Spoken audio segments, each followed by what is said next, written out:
half a second. Oh. You're fine. You're fine.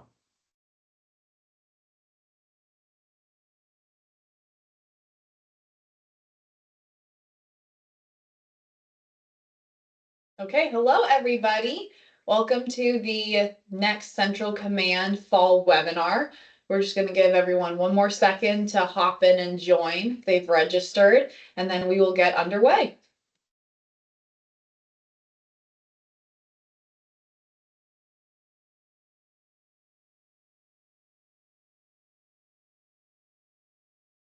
Okay, I think everyone that's wanted to jump in at the beginning is here, so we will go ahead and get started.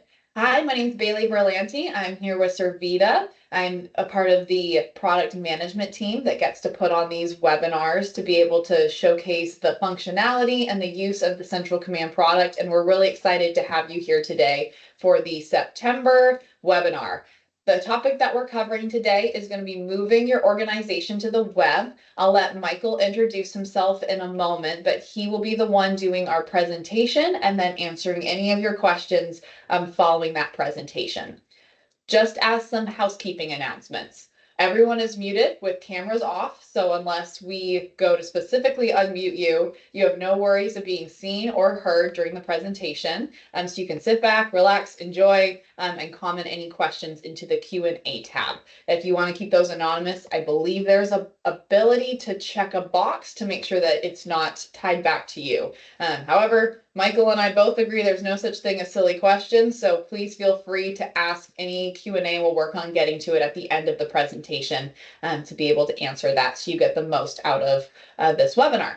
This webinar is being recorded. The link is going to be published post-event to anyone that's been registered, and then I will work on getting a link out for anyone of your colleagues that wasn't able to make it or wasn't registered, and getting that emailed out to everyone that had been a part of our mailing list. So just a note on our upcoming webinar. So this is September's. We did one last month in August. We are going to be doing one in October. The date is a little tentative right now due to the fact that Michael has decided to go on vacation on October 17th. So we're going to work on getting that switched around, and we'll make sure to publish the updated date and time for October. But we are still on track for November 21st to be talking about financial postings and the XB50 process. And then in December, I think we've got Danny showing up to talk about year end and how you can best prepare for a fiscal year end and moving balances over. So be paying attention to your inboxes. We're going to work on getting those dates and times confirmed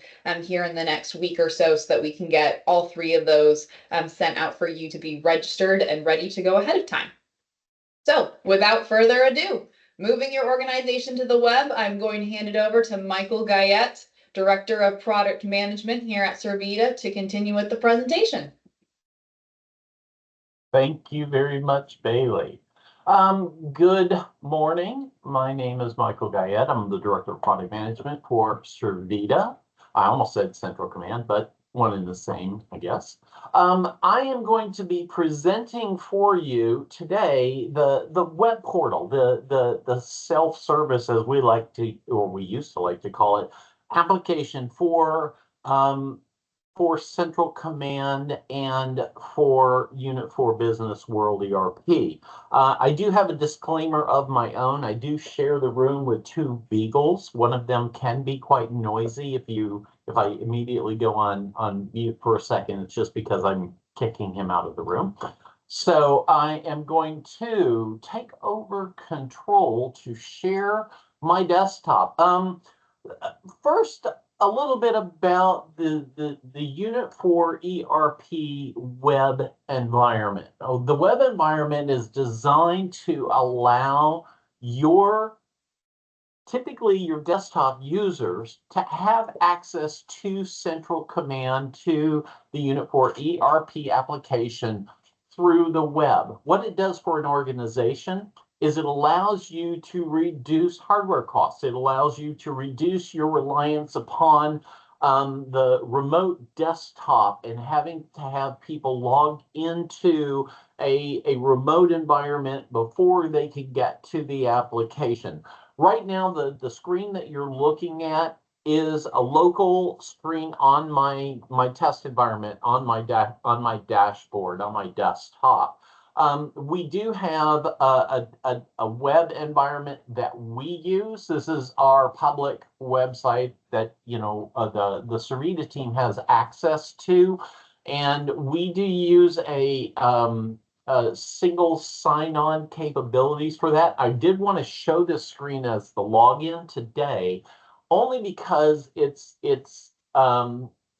depending on how you're set up within your environment. If you're using single sign-on, we can use that single sign-on in the web environment.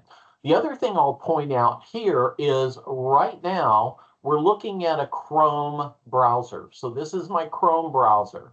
This is my Edge browser. This is my DuckDuckGo browser. So you can use any number of browsers with this application. The advantage, again, of it is you can be anywhere as long as you have access to your company's intranet and they have published the Unit 4 ERP web portal out to users. Then you could have access to it without being on your laptop, unless you're using VPN. Then you have to have the VPN access. What I'm going to do here is I'm going to log in. And if anyone knows me, you know I cannot talk and type at the same time.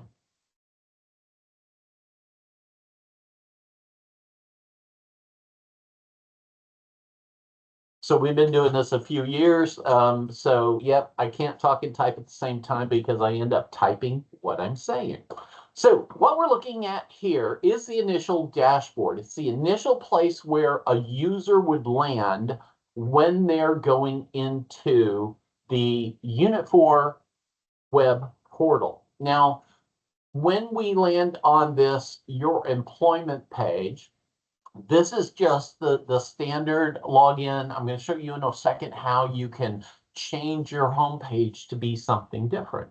We're going to talk about the CentralCommand setup today. So today, again, primarily we're concerned with the CentralCommand travel applications.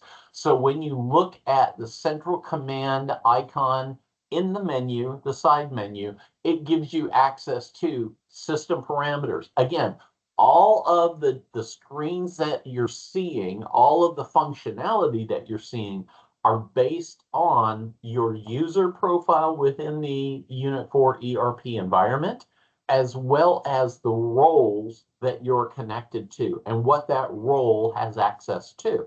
So we'll talk a little bit about that setup and how that works as well. Most of you who have access to a system administrative role that you control users, you're going to be familiar with this when I show it to you. So it's not a change in what you do today at all.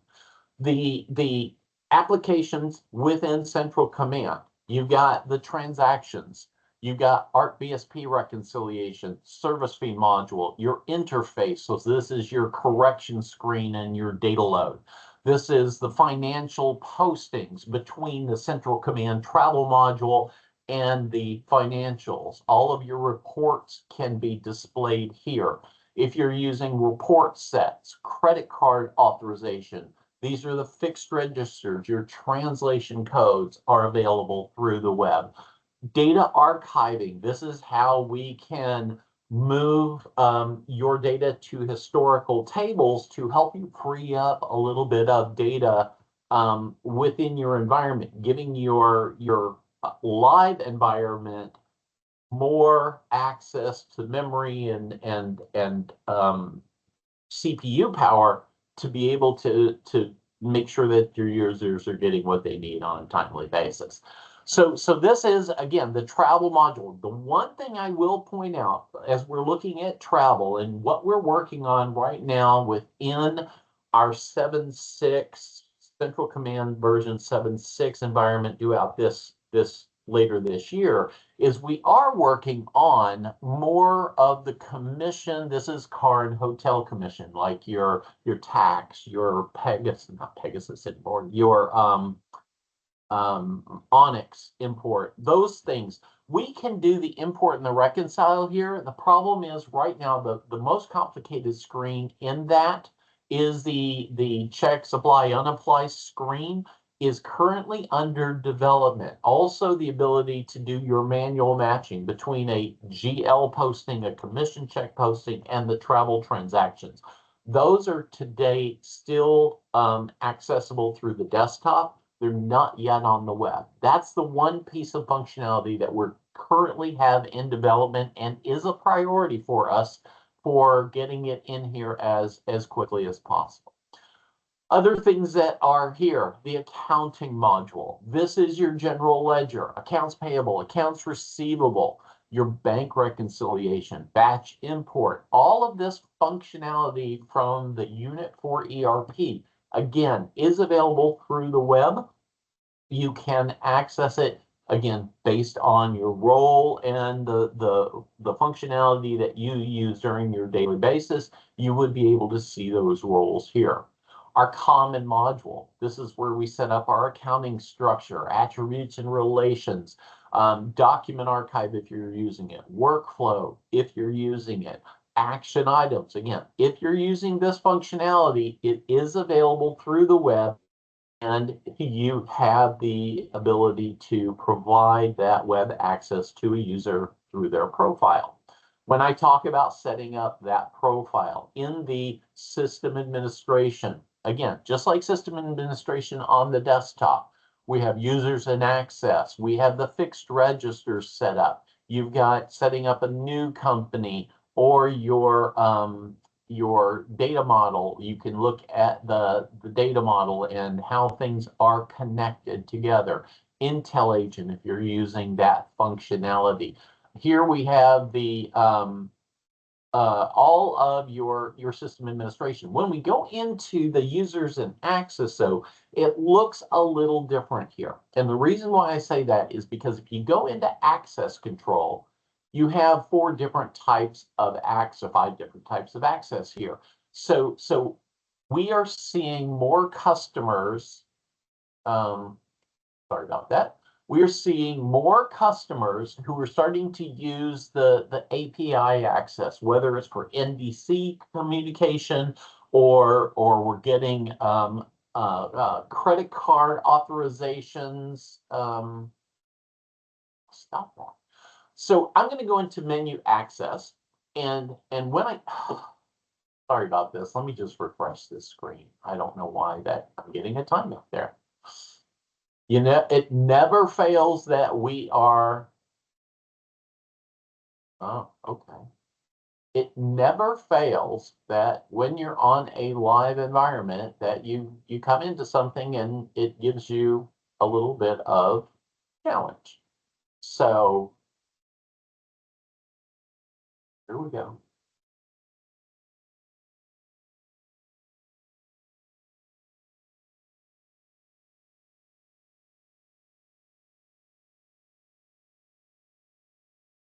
All right. Give me 1 second. I apologize for this. Never fails, right? Well, let's go to our web application now.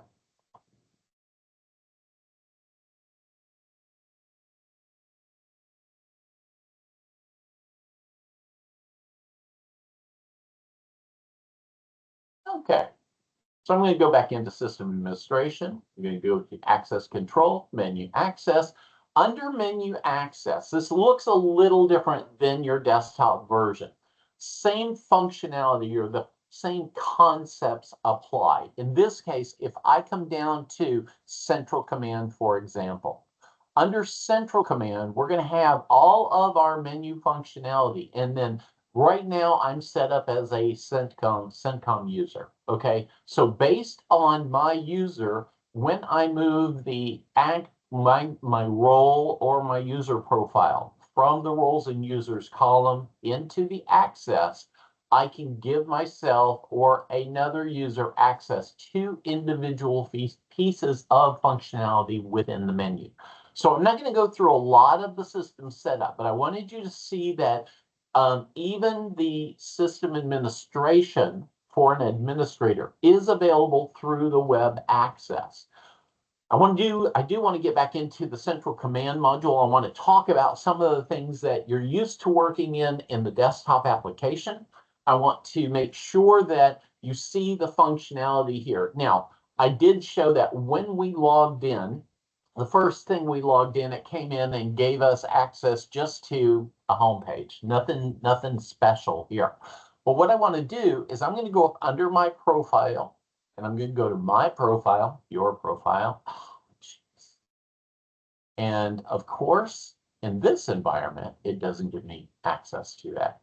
So what this will do is it allows us to set up what do we want to start with. So in this case, I was going to go in and set up my transaction inquiry and have my transaction inquiry set up as my homepage. What that meant is, or what that means is, every time I logged into CentralCommand, this screen will come up as my homepage within the application. Now, another thing that we can do here is you can see that if I put in 0101, just typing over the dates allows me to put in dates I'm looking for. This transaction inquiry screen has changed a little bit. If you've never seen this before, this allows me not only to filter on dates here at the top, but now I can also say, I only want to see air tickets or C-Bus Rail, auxiliary segments, tour, car, NAC, that's our NDC stuff that's coming in a later release. We do have that here. We've got hotel, air I-10 only segments we can see. I want to look at only ARC or BSP transactions. I want to see the low-cost carriers or vendor transactions. So by putting in the filters up here, what kind of transaction are we looking for? A ticketed invoice, an itinerary only, manual invoice. What GDS are we looking at? So these filters have been added to the screen to allow you a little bit better access and a little bit better of filtering what you're looking for. When I click my load button, the detail below,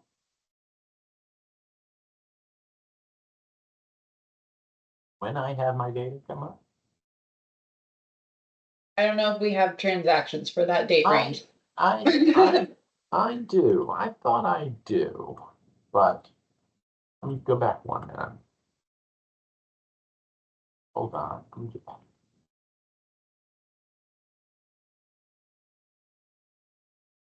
You know what? I've been testing my demo here this morning in my local environment. I do want, oh geez, I cannot believe this. It never fails. Okay, so hold on.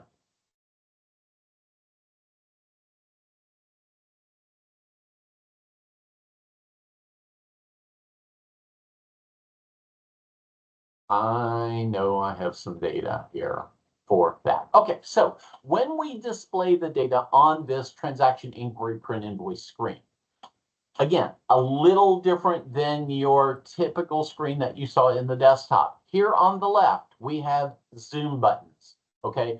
A zoom button allows me to zoom into that ticket vendor screen, our transaction screen.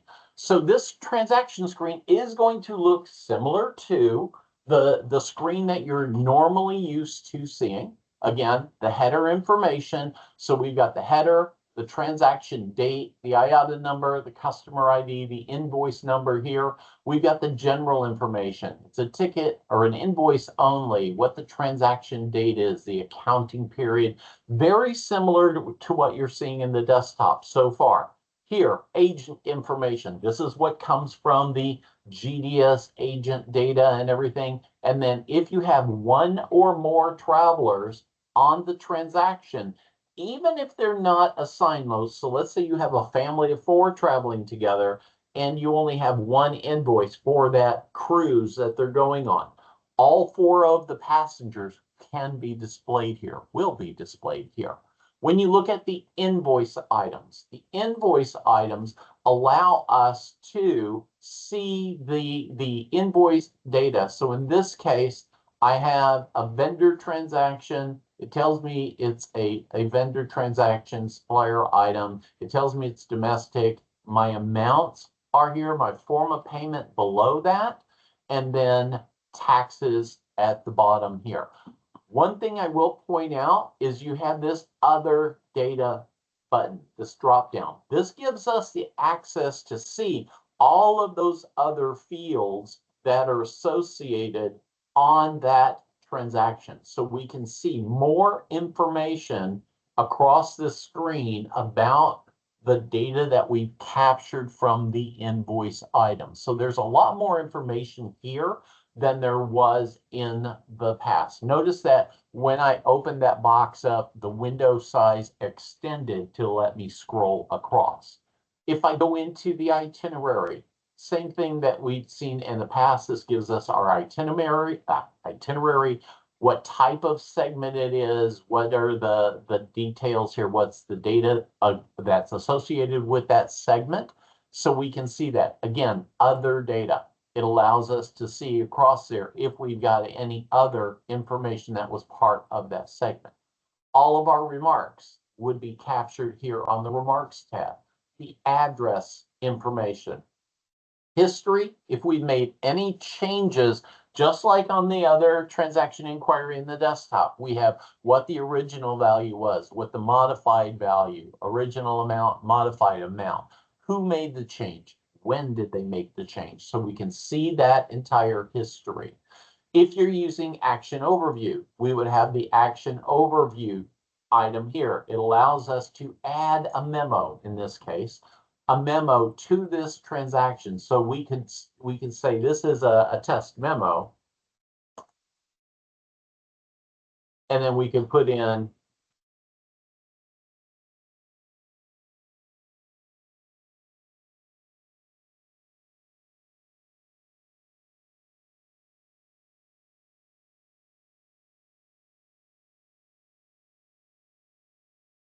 and I'm going to save this.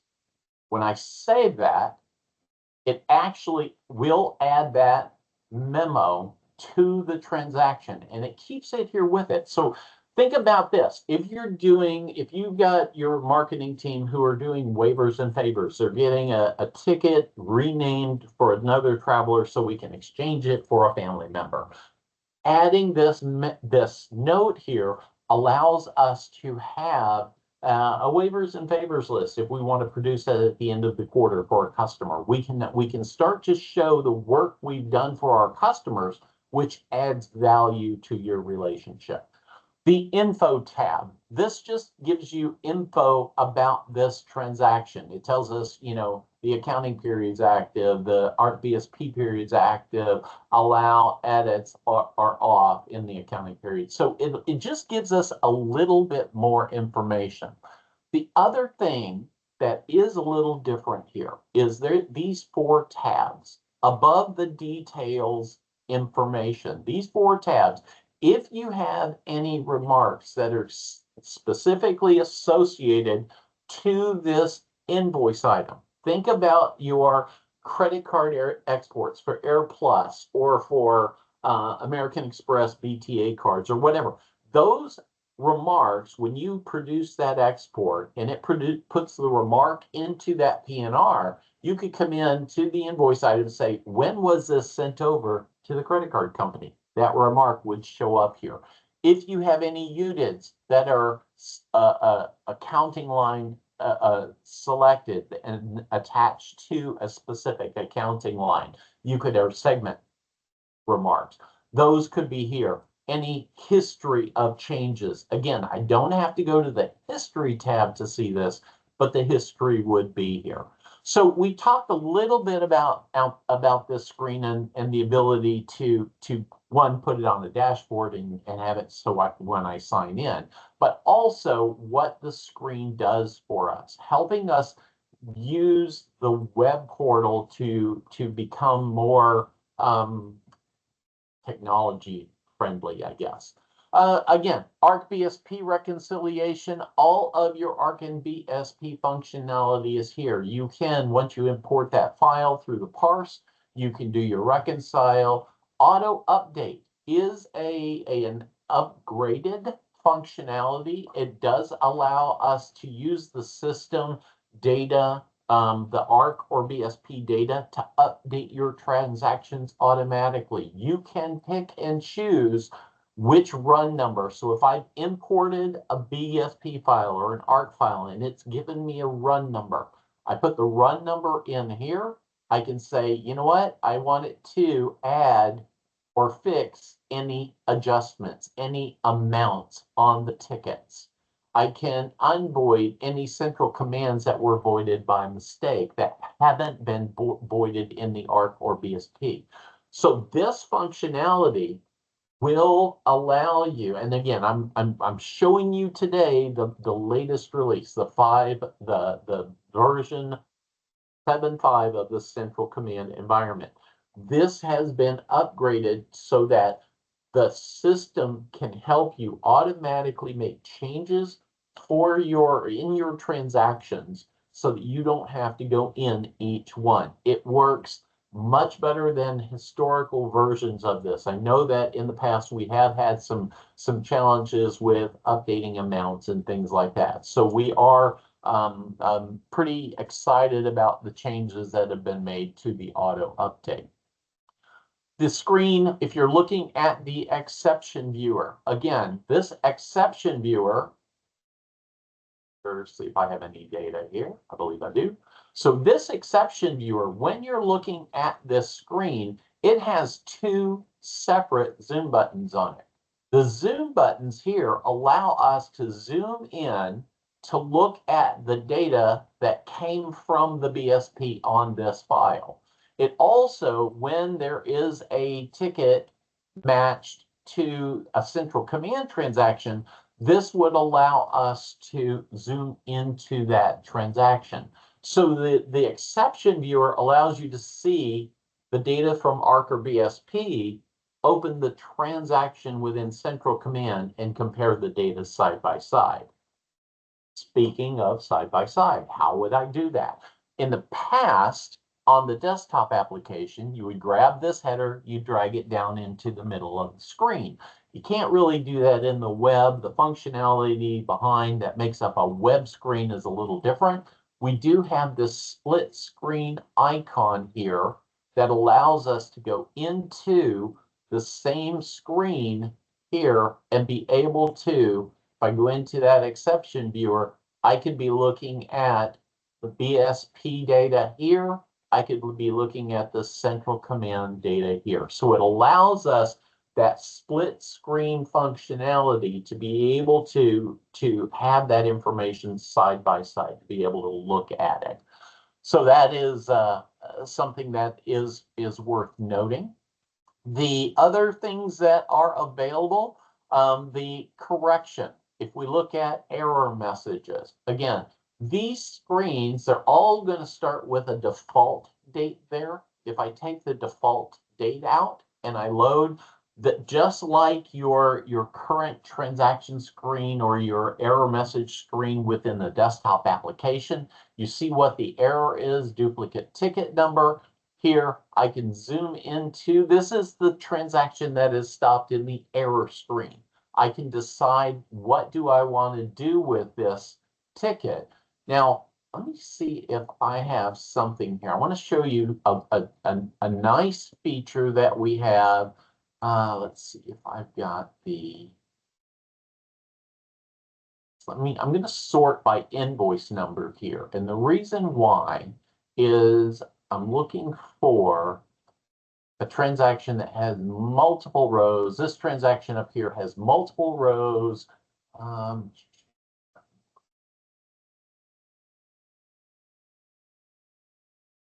On, of course, I don't have one that I can find quickly here.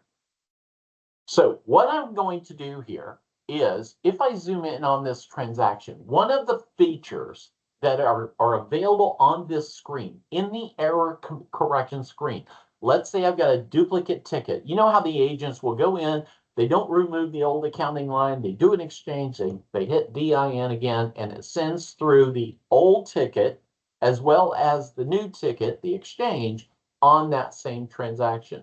If we're stopping those duplicate tickets on in an error screen, you can go into the invoice item here. You can select, because we're stopped in an error screen, okay? This transaction has not yet been processed into CentralCommand. I can select the invoice item, and if I have, and it's again available on airline tickets. These are vendor transactions. This is, let's see if I can do it here. You select that. So you see how I've selected this service fee. If I want to remove that service fee because it was a duplicate service fee, I can click delete here. Because it's still in an unprocessed state, I have the ability to remove invoice items, segment data, anything that's associated with that duplicate ticket number. I don't have to necessarily go back to the engine and say, hey, take out that old accounting number and redrive it. I can go from right here. I can tag that duplicate ticket number, delete it from this transaction, hit save, and it will allow the rest of the transaction to go into CentralCommand. So this is designed to help you deal with those duplicate airline ticket transactions when the mistake was made that they sent over the original with an exchange or with a refund or something like that. So it does help with making sure managing your data as it comes into the system, making it a little cleaner. Okay, again, up here at the top, whenever I zoom into a transaction or I zoom from one screen to another, we have breadcrumbs here at the top of the screen. So this is how I would get back to my view error messages screen. If I zoom into it, notice the breadcrumb is enabled, and I can go back from it. It allows me, again, it operates more like a web screen, except that because it's an application, we're using those breadcrumbs at the top. Using the back button is not as efficient when we're inside the Unit 4 ERP, right? So don't use the back button, use the breadcrumbs at the top of the screen. The last thing I want to talk a little bit about here is the reports. Remember, you have your ability to create browsers, to create your own reports in the desktop application. In the web, you have that same functionality. So when we're creating a report, and if we want to do it like a browser within CentralCommand, the reports can be designed so that, just like a browser in the desktop application, think of it this way. At the bottom here, this is my setup tab down here. If you're looking, think about a browser. The setup tab allows you to pick and choose the columns you want to display on that report. So when we click on this button right here, this gives us all of the fields that are available to us on that travel invoice item. Now, what you'll notice here, you can go into, think about how we do expand base today also. Expand base allows us to go from the header table down to the segment table, hotel segments, car segments. It allows us to pull in some attribute information, financial information. Expand base is a very powerful tool that allows us to go out and get additional information. What we got on the links between these objects provide you with that expand base as part of this application. So here, if you see something where I have a chevron, that sideways facing chevron, when I click on that, it's going to take me to that other table. So I'm looking at the customer ID. So I want to go out to the attribute table. I want to go to the relations. So maybe in my customers, I've got a customer group relation I want to bring into this report. So now, oh, I didn't bring customer in there. Let's grab customer there, customer ID and text, okay? So now I've got my customer ID and text. I've got my customer group. So this is my setup tab down here at the bottom. Up here where it says add criteria in a browser, this is my search C tab. So in this, I'm going to say my transaction date is between, 1/1/2022 and 01/15/2022. Why doesn't that like my date?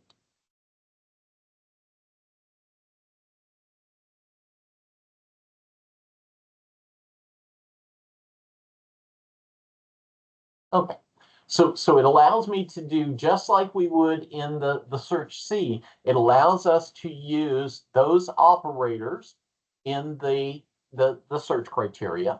It allows us to pick and choose, again, instead of being limited just to what we have displayed on the report, we can now go in and pick any of the fields, just like we could on the setup tab. Here we can use that same functionality to go in and pick what do we want to use to search on, okay? We may want to be showing a financial report for only those transactions that have a hotel segment on them.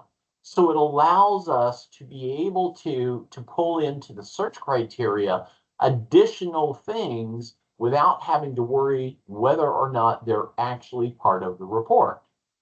The third thing I want to point out here is this drop down. This drop down allows us to say, do we want to prompt for dates?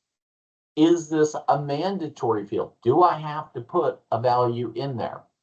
So here, I want to prompt for dates. It's not mandatory. Am I going to use a macro? If I say yes, it'll say my macro, my dates to and from. I want to say today minus 30 days to today. So it allows me to put in a macro, and because I'm going to prompt for it, okay, so it puts in my macro, and now if I say view result, the first thing it does is it prompts me for the dates, okay? So that's where I said plus 30, it should have been minus 30.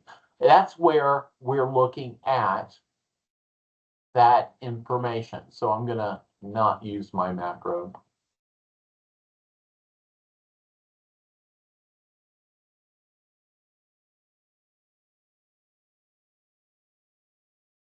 Choose my dates. When I say view result, yeah, it's still going to prompt me, but it's got my dates in there. I'm going to click OK.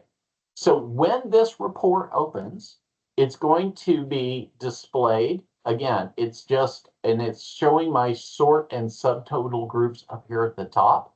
If I want to sort and subtotal, here I've got by transaction date, but I want to use customer ID, sort ascending, group it by, and then do I want to show it as expanded or do I want to collapse it? If I say, okay, now you can see that I've grouped it by customer number and I'm showing that report grouped that way. I can then save this, save it as. It allows me to rename it. Do I want to put it into my CentralCommand shared folder? Air inquiries. So I can rename it, I can save it, I can push it in here. The same thing goes though, just like you can with a browser. If I click export, here's where I have my Excel export available for me to be able to push that out to Excel to open it up. Notice that it's putting it into a folder for me. Excel opens on a different tab. Let me drag it back up here. So this is how that report, again, I showed it as collapsed. If I wanted to see it as expanded, I could go in and have it expanded. So it allows me, just like I did with a lot of the other browser functionality, the browser information, This allows me that same functionality, except it gives you a little bit more. It takes it so that you're not having to expand base and figure out how to get to something. This gives you that ability. Now, the final thing I do want to point out here is when you're choosing your fields, if you're using these chevrons to expand out to something else, we also have the expressions. We can create new expressions. So if we're looking at a new expression, if you've got an if statement you want to use in this browser, this reporting functionality on the web allows you that same functionality to be able to build those calculated fields when you're using this reporting tool. You can save them as a shared report or as a private report, just like you can with browsers. So the advantages of using the CentralCommand Unit 4 ERP web portal, first and foremost, is that you can have more people using the functionality within the system without having to add additional hardware or network resources to be able to access this. The second is you can define the levels of access, not only the screen's access, what they can see, you can also still use your data control. So if you have independent consultants, you want to allow them to come in and look at their own transactions through the web. You can set it up so that if their independent consultant ID is associated, let's say with the branch ID, they can have access to their own branch, even though they have the same CentralCommand role as everybody else in the system. When they populate a screen, they would only be able to see their own information. Another thing is you'd be able to give that level of access based on, let's say that you have a relation between a booking agent who works for an independent consultant. So they would be able to see not only the agent ID that made the reservation, but then roll it up to their independent consultant business. All of that functionality is still available in the web portal. It allows you to maintain it in the central application, whether you're doing that application here in the system administration, or if your administrators are still using the desktop. It's one in the same database, Unit 4 ERP implementation. All of that is the same. The difference here is the usability, the access to that information without having to make sure that you have multiple people with the software on their desktop, or having to set up a load balancer for an RDP environment that allows it to distribute users equally between multiple servers, and having to worry about maintaining multiple servers to host your CentralCommand environment. So with that, we're right at 45 minutes here. Bailey, do you have any questions? Has anything come through the chat that people might want to ask us? I do not have any questions right now. So if anyone has any questions, there's a Q&A tab. There's also the meeting chat, but you can go ahead and drop those in there. Oh, maybe there is. Oh, here, I now have a question. Awesome. In regards to the error tab and bringing in records, you showed the ability to select lines within the invoice to change and delete those lines. And this questioner is wondering if that would be available for fatal errors or certain fatal errors. Right now, fatal errors are not. And the reason why is because fatal errors tend to be things that you may have an interface message that's garbled. You still can, let me go over fatal messages. So if I'm looking at fatal messages, you still have the ability to tag them and revalidate them, right? So, but the fatal message does not allow you much more than seeing what's happening with it. So the fatal message, let's say that you got a fatal message that says no documents qualify for a void, or that a ticket has already been exchanged, right? What the problem there is when you have a functionality like that or a message like that, it's typically telling you that there's something that's already in the system that needs to be addressed before the fatal message can either be removed to history or brought into the system. So our interface process is primarily looking at the single interface message that's coming into the system.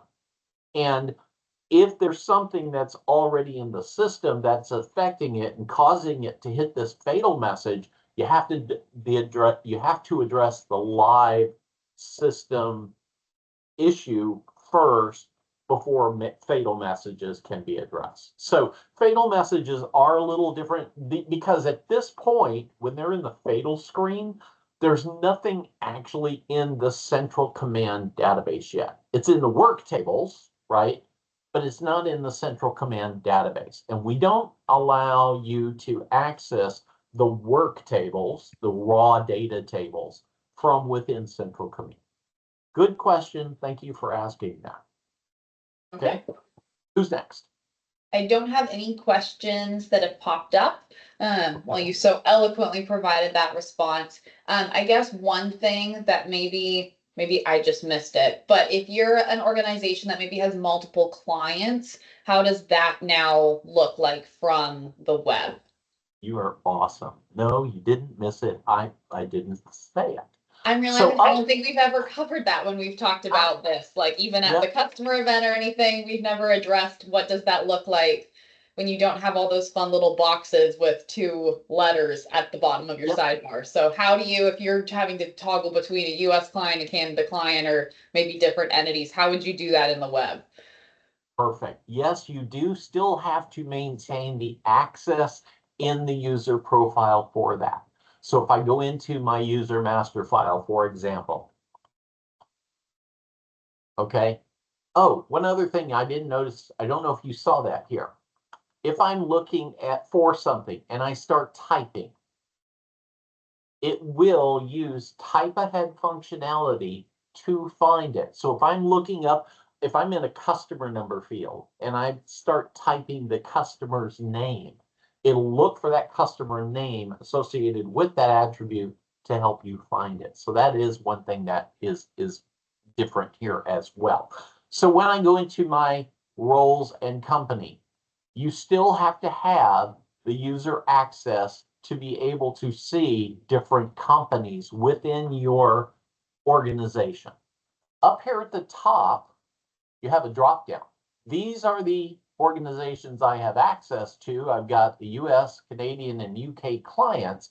Up here at the top, this tells me currently I'm in the US client. If I click on Canada there and go back over to my menu, and I open my transaction inquiry screen, notice that the SA, so this ST is my US client, SA is my Canadian client. So thank you for asking this, Bailey. To switch between clients, you do have to switch up here in your header, okay? The other thing I didn't point out was if you have this screen displayed and you click on the heart, it becomes a favorite. Okay, so if I go back over to my menu, it's now here in my favorites on that screen. So if there is something that you look for and you want to find and be able to search for, putting it in as a favorite is always a good idea. The other thing, if I come up here to go to payment methods, notice that type ahead is looking up anything in the menus that has payment on it. So now it says, okay, you're looking for payment methods. It takes me to the payment methods, making it a favorite. There again, puts it into my favorite menu.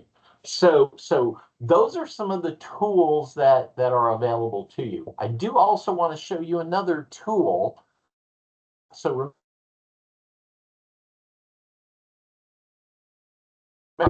And when this opens, it has some default values. Okay, really? Let me go back to my US client. Close this off.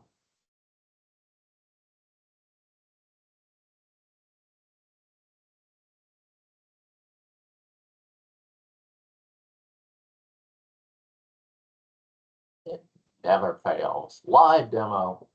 Okay, going back to my CentralCommand, transaction inquiry print invoice. Here I have some default dates in there. I know that whenever I have people coming in here to look for something, I know they're never looking for today's transactions, right? They're always looking for something in the past. What I'm going to do here is I'm going to go into my Windows options. In Windows options, now I can come into the setup of that screen, go into the selection criteria under dates. The date from, I'm going to go in here and I'm going to say minus 90, and I'm going to apply that. And then my trip date from, I'm going to put in here 01-01-1900 because SQL reads that date as a blank. Okay, why didn't save this date? So this one you see I've got the little check mark there. This one decided not to save it yet. Hold on.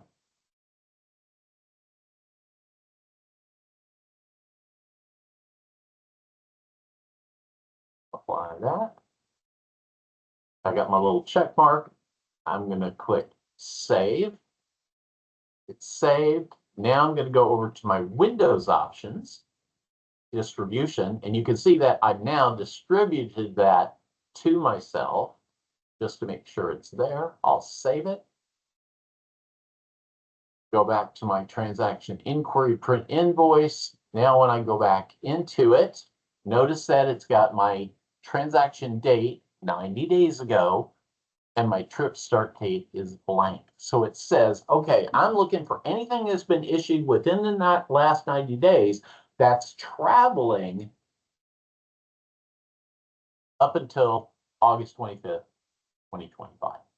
Okay, so this gives you that ability to start to set some Windows options to make things a little easier. Same thing would go if I'm looking at my error screen, right? If I'm going into my error messages screen, yeah, we might be looking at today's data primarily, but if I go in and I load everything, I might have things that are sitting in there that are holding up transactions from Monday, for example. Somebody hasn't fixed Monday. And if my default dates always say today and nobody changes them, I'm never looking at Monday again.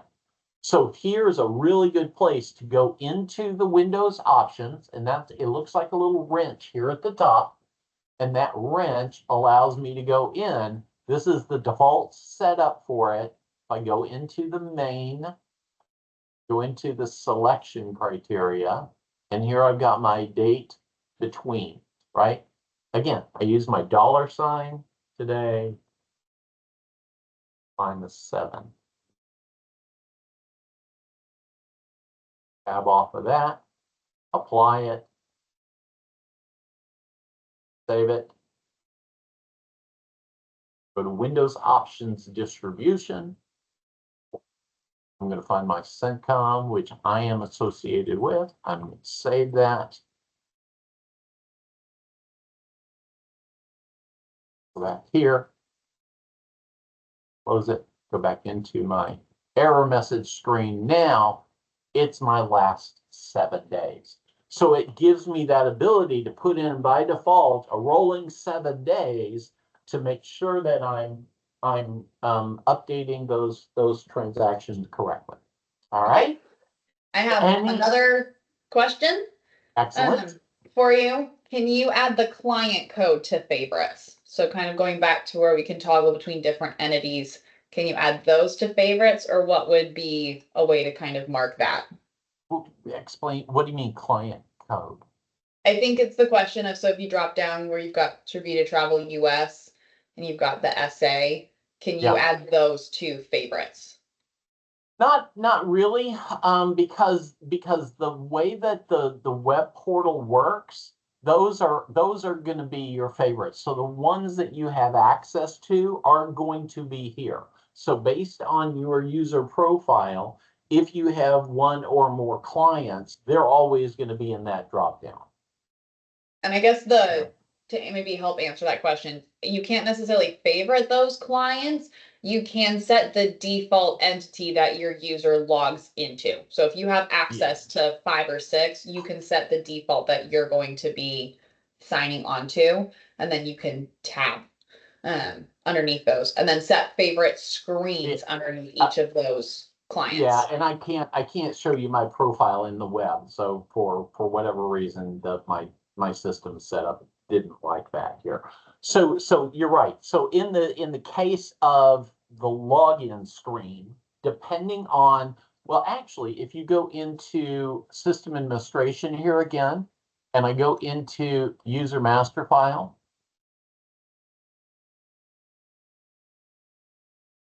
if you are using your single sign-on, let's say that your Active Directory is set up, your company uses single sign-on. At the bottom of your single sign-on, it's going to have a logon company. So by default, you're going to be, let's say that you're primarily a US company employee. By default, your single sign-on is going to log you into the US company. But then after you're signed in on that, your clients here at the top would be the ones you had access to and could switch between. Yeah.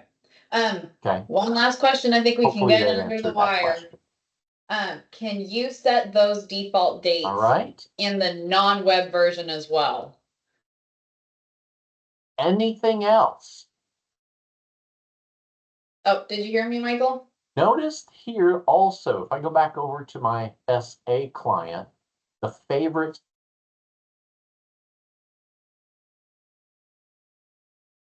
Okay, maybe it's just me, but I think we just lost Michael there for a second. So, to answer the question as far as the default dates, I might have to get an answer from Michael afterwards. I don't know if you can set those default dates in the non-web version of the transaction inquiry screen, but I would encourage you to definitely be using it in the web version and moving your organization to the web. So since we're 1 minute before the closing, I'll go ahead and, oh, we've got a help from Deanna. She says, yes, you can set the dates on the desktop. So those same parameters for the transaction inquiry screen, those you can do the same thing for the desktop version of the transaction inquiry screen. Thank you everybody for attending the webinar. Like I said, we're going to be posting the date and time for the ARC and VSP reconciliation webinar that's happening in October. It will not be October 17th, but we hope to see you wherever we get that put on the calendar. And then again in November and December for the following 2 webinars to round out our fall series. So have a great day, everyone, and we will hopefully see you again on the next webinar soon. Thank you very much, everyone.